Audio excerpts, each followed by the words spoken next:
Malheureusement, présentement, comme je suis en train d'enregistrer ce message, on a toujours besoin de Tilim. On a toujours besoin de Tilim. Mais maintenant, particulièrement pour nos chers frères et sœurs en Ukraine, ceux qui ont déjà pu quitter, mais qui sont des réfugiés un peu partout, certainement, j'espère que vous n'aurez pas besoin de participer quand ce message est destiné, que vous l'entendez, puisque nous allons tous déjà danser ensemble avec Mashiach dans le Beth Amikdash. Mais telle que la situation est maintenant, je vais commencer par réciter un chapitre de Télim comme on fait dernièrement, le chapitre 120, le chapitre du Rabbi, Shir Hama Alois, El Adonai Batzoros Elikeros Ivayaneni, אדוני יציל לנפשי מספשק מלושן רמי המאית לך מה יצלח לשון רמי אחי צגיבר שנים גח לרסמים או יולי כי גרתי משהו שכנתי מלכידו רבס שוך לנפשי מסני שולם אני שולם וכי אדבר הם עולם מלחמו et bien sûr donner la tzedaka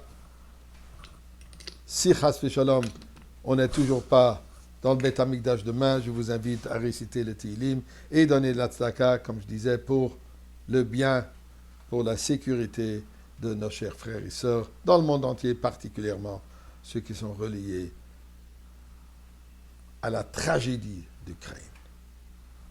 Torah, un petit Dvar Torah. Hier, nous avons parlé de la lettre Aleph de Vayikra qui est plus petit. On a raconté l'histoire que le Tzemach Tzedek, quand il a été introduit au Cheder, il a posé la question à son grand-père. Aujourd'hui, je voudrais m'attarder pour quelques instants. C'est quoi cette coutume d'Araim Firnish en Cheder? Je traduis le mot. Araim Firnish veut dire introduire l'enfant au Cheder. Cheder, le Talmud Torah. L'endroit de l'étude de la Torah comme il se doit. Eh bien, l'Alter Rebbe, dans le Hilchot Talmud Torah, les lois de l'étude de la Torah, nous dit à quel moment un père est obligé à commencer à enseigner son enfant la Torah. La Torah de Pasuk de dire, on dit tous les jours dans le chemin, Veshinantam levanecha. Nous avons une obligation d'enseigner les enfants la Torah. À quel moment ça commence? Eh bien, dit l'Alter Rebbe, dès que l'enfant est capable de prononcer des paroles, c'est au père, habituellement c'est la mère qui le fait, mais l'obligation est sur le père de enseigner à l'enfant Torah, Tziva, Lanu, Moshe, Morasha, Kilat, Yaakov. Vous pouvez le chanter, les chants traditionnels, Torah, Torah, Torah, et ainsi de suite, ainsi que Shema Israël. Hashem Elokeinu, Hashem Echad. Donc, l'importance de l'étude de la Torah, Torah, Tziva, Lanu, et la croyance en Akadosh Baruch Hu, Shema Israël. Ce sont les premiers deux versets que le père est censé enseigner son enfant. Mais quand est-ce que commence le moment de l'éducation formelle? Eh bien, il n'y a pas une date particulière. Mais coutume veut que ceci se fait le lendemain de la coupe de cheveux, la première coupe de cheveux à l'âge de 3 ans d'un petit garçon.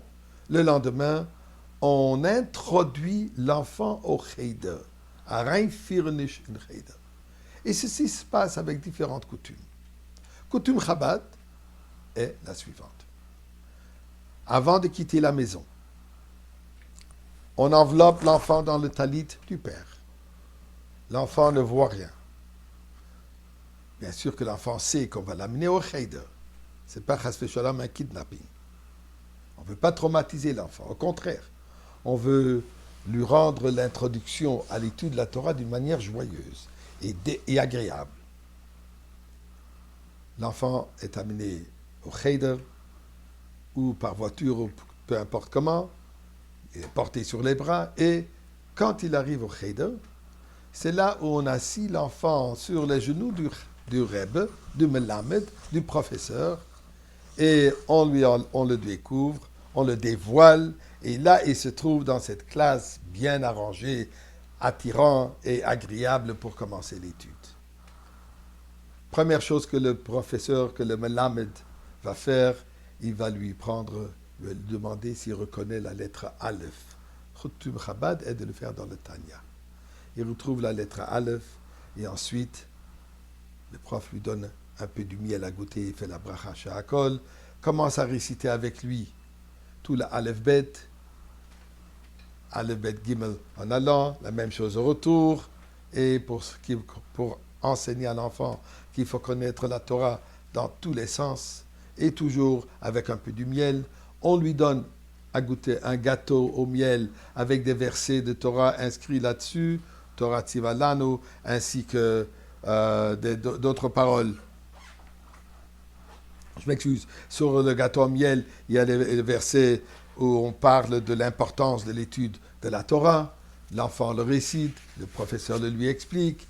Ensuite, un œuf dur aussi écrit dessus, des psukim, des versets, cette fois-ci dit Yecheskel, et une fois terminée toute cette dégustation, toute cette procédure, l'enfant reçoit des bonbons, soi-disant de l'ange Michael, qui est jeté sur lui, et en ramenant l'enfant à la maison, coutume de faire une belle souda.